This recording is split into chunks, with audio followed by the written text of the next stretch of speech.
Hi, I'm Stephen Budden. A few years ago, I was living in a cabin in the Redwoods in Northern California, and I was working with clients, and I was spending hours a day in the woods, and I was just listening to the sounds of the birds and the animals and the inspirations.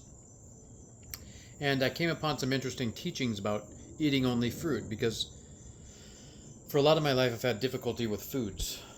And you can read more about this if you read Hilton Hotema, Arnold Ehret, and others. Once I asked my father, like, why do you take a antacid every day? And he said, oh, I'm allergic to food. And there's a lot of philosophy around this, about people that eventually end up not eating or barely eating. Or in Yogananda's autobiography of a yogi, there's a woman that takes one wafer a day for like forever. There's a woman that no food has passed her lips for many decades. And so these are stories that you can find.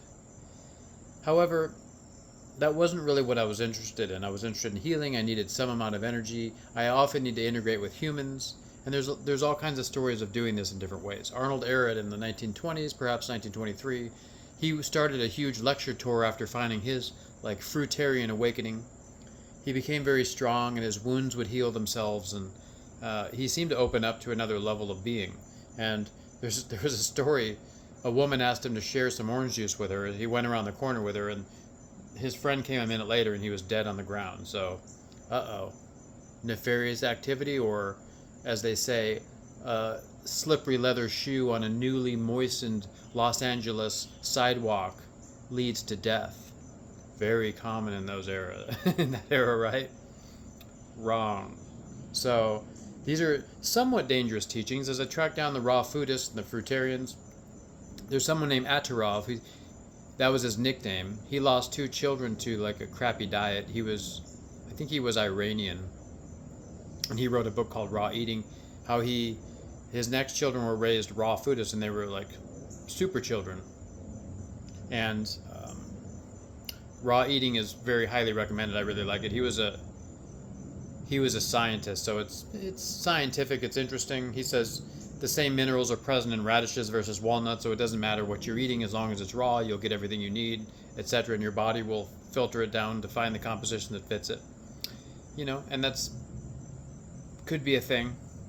It's not the widely chosen viewpoint because we live in a materialistic world where you're like, I need these 105 or whatever minerals. If I'm missing two of them, I'll die. So I need to supplement with all these artificial things, etc. That's how a lot of people live. Not you, not everyone. And so I started eating only fruit, and I noticed a lot of things healing myself. And I noticed like people that were parasitic drifting away. And I did this for a couple of years fully, and then I was mainly fruitarian. The thing about it is you'll get the most healing if you just do that. Now, Arnold Ehret's healing method was fruit and fasting. So he would fast for long durations, eat fruit to cleanse out whatever it gathered, fast again, etc. Until there was this huge release where he ate like pounds of grapes and drank all this grape juice at the end. And after quite a long fast, maybe 20 days, check me on the numbers, it's okay, I'm not offended, I read these a few years ago. He got up and did all these squats and was like energized and full of life. And you sometimes feel that. I do dry fasting now, and you sometimes feel moments when you're like, oh man, my wellness is disconnected from nourishment. I don't know how to explain it. So I studied and read and collected like many raw healing and fruitarian manuals. The fruit aspect made a little bit more sense to me. There's not the oxalates, there's not the digestive inhibitors, there's not the plant wanting to protect itself so it puts out poisons, as in when you eat a leaf, etc. There's just fruit is made to be eaten. That's just a biological fact. So you eat it, you can leave the seeds. Some people eat the seeds. There's the idea of healing cancer with apricot seeds, which has been well documented. There's a whole book on it called A World Without Cancer, which I recommend. And Lytril is the element that's found in a lot of cultures that eat a lot of these seeds. They don't have this disease called cancer, which is not that, it's not that much like a one-to-one correlation if you ask me. If you look at like Wilhelm Reich and cancer is a complex disease that arises out of a culture out of alignment with itself, or a body out of alignment with its higher nature. People eating out of alignment with the human architecture, but also thinking and being and moving and coupling out of alignment with the human architecture. So it's not simple. However, I wrote a book called Edenbound to kind of synthesize all of my ideas and all of my concepts and all of my research for people that needed to know this. And I get emails every day, and people read it all over the world, and people thank me, etc. And people find great value in it. Now, it's interesting because there's a whole push now toward like eat only meat, and then there's a whole push toward like be vegan. Now, the be vegan thing is a little bit co-opted on account of like whatever certain tech moguls say. You want to do the opposite, right? So there's this Beyond Meat, this fake meat. Be vegan, be vegetarian. It's better for the planet. And they're completely made out of synthetic polyunsaturated oils, synthetic mixtures of vitamins. It's almost like not like NASA astronaut food. If a NASA astronaut actually went to space and needed food, which I don't know why they would eat such crap if they needed to be nourished in their body and mind and soul. So I think there's a bit of a propaganda push back and forth. As Werner Erhard said, there's this train going toward a cliff in one of his great talks, and people run to the right of the train. People run to the left of the train. They're trying to change the direction of the train, but really they're just running back and forth in their opinions and their right and left, like philosophy, right and left political parties, etc. When what they need to do is get out in front of the track and lay a new piece of track so they can change the direction of the train. That's what we need now. And so I'm just pointing out that there's great resistance to these things. Dr. Robert Morse, a naturopathic doctor, he did a lot of videos on YouTube. I think he's been taken down, which is, again, a good sign for him. So there's other channels, other places. He has a book about fruitarian healing and all of the nutrients that you get through fruit, etc.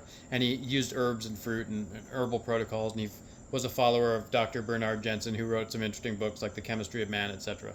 And so he'll just talk about case after case after case, all kinds of diseases being healed. I through him, I heard of like miracles of dry fasting. So I've done 7-day dry fast Phoenix protocol. I did a 5-day one recently. I'll do another one this year. I like the idea of doing one regularly. So if you want to just take your healing to another level and explore an alternate paradigm, I recommend reading Edenbound, because it'll lead you to 100 other books that can transform your world. And if you want to heal your life, try things that, it's like Mark Twain once said, if you're going in the direction of the herd, it's time to change directions. That's a horrible paraphrase. It's time to reconsider where you're going. So there's these left to the right, left to the right. We may not need to be so extreme. However, what is human food? Are humans closest to frugivores? They seem to be. They're not closest to carnivores, at least biologically speaking. And then there's the karmic element. Rudolf Steiner said it's okay to eat meat. Edgar Cayce said eat it in moderation. Rudolf Steiner said don't do the esoteric work if you're eating meat. There's like a little bit of a karmic burden, and there's a little bit of an egoic energy that gets in the way. You're immediately in the Garden of Eden, you're turning like, here's my fellow animal, I'm going to kill it and eat it, versus I'm going to eat this fruit that nourishes the earth, etc. So there's some logic that makes sense. A lot of stories of persecution of fruitarians and vegetarians by Christianity and other religions throughout time. And it was very like, you were looked at very with much suspicion if you didn't eat meat at certain stages in history. And there's a Homo Optimus book by Jan Kwasniewski, and he ran clinics for meat eating all over Poland to heal a lot of things. Arnold Ehret ran his in Switzerland for fruitarian healing. There were different ways to heal. I'm not a moralist saying one's wrong and one's right. I'm just here to say that different genetic profiles, different origins from above, etc., different star seeds may require different diets to be aligned with their highest purpose. So Edenbound is written for you if you feel like fruit may be a thing. And for a lot of people it is. I haven't tested it personally long term, and it's not really what the book is about. The book's about healing disease and trauma through fruit and other plants. So I'll leave a link below if you want to see that, and let me know your experiences with it. If you want to come on and say like I'm crazy, that's okay. I encourage you to read the book first though, so you have some context, and then say you're crazy or whatever. Yeah, I love you. I'm Stephen Bud, and I'll see you on the other side.